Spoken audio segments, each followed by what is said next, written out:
We become what we behold.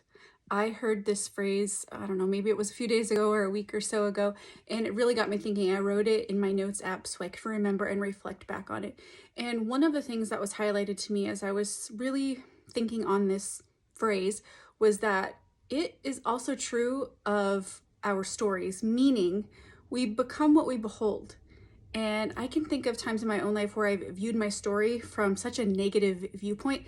And so that's what I beheld from my story rather than the redeeming qualities of my story or the good things that came out of the hard seasons. I was just so focused on the frustration or the unfairness of some of the things that I've walked through. Just like we all go through peaks and valleys in life, and there's just pieces of our story sometimes that we don't understand or we feel frustrated by, and we get lost in how we process through what that meant to us. You know, I've talked before about it's not just what we go through, but it's the meaning that we attach to what we go through. So if we can tie this together with we behold, or we become what we behold, we can think about how valuable it is to behold our stories, not just for the pain that we've experienced in them, but also the outflow of what came out of them. Maybe there was lessons learned that came out of them. Maybe there was redemption that came out of your story. Maybe there was, one small sliver of something that you were able to hold on to and move forward. Because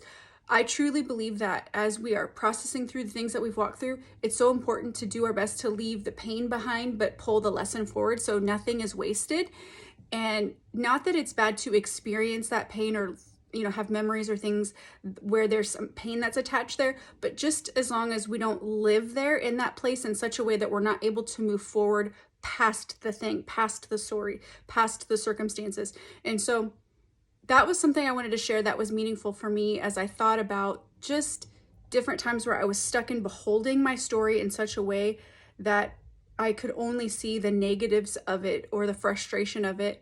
And I carried that into what I was living in now, rather than, I think, seeing things from a more mature perspective or from frankly a perspective that served me. And so this phrase, we become what we behold, is something that maybe you can think about and see what's highlighted for you in this phrase.